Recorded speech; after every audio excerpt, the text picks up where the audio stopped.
Joining me today, I have director John Schafer. He has a brand new movie coming out, Light of the World. John, thank you so much for taking the time. Oh, thank you so much for having me.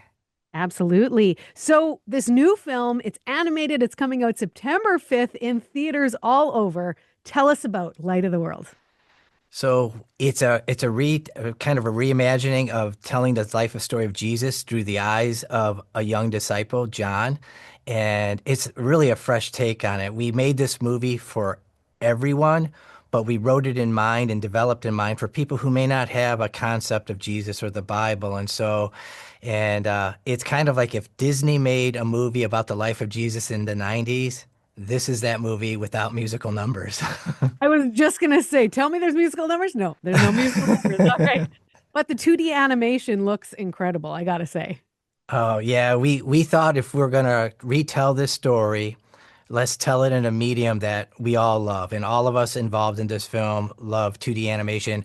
My co-director Tom Bancroft and his twin brother Tony, they're Disney legends, creating Mushu, creating Pumbaa and Kronk, and even Tony was one of the co-directors of Mulan. So you got Disney legends behind it, and so yeah, it just has an amazing feel to it and it's so different than what everyone's seeing today. I would love to hear why tell the story specifically through the lens of the disciple John.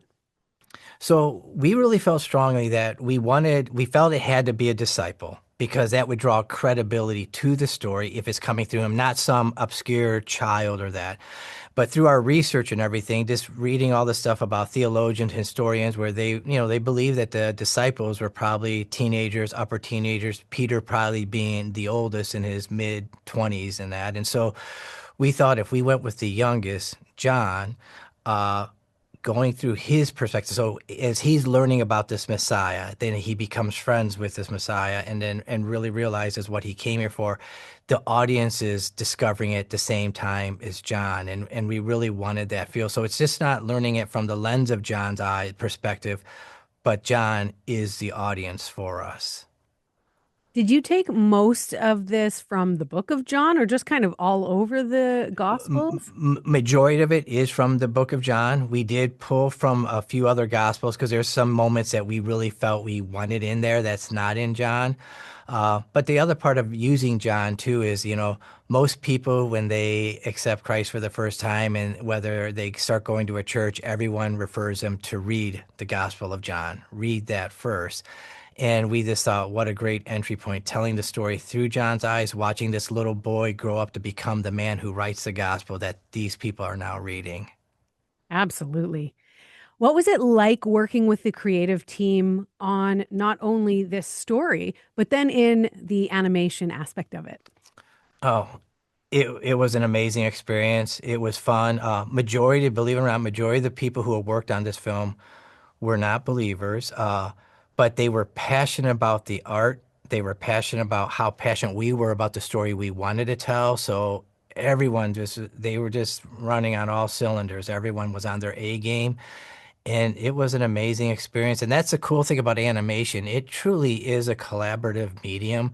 So Tom and I, we might read what the script page of what the writers have wrote, and we kind of push it a little bit, but the storyboard artist adds little nuances, and the animators come in, the voice talent, and we have a scene that Tom and I could never imagine just straight up. It literally is a collaborative medium, and so that's what made it so fun to work with too.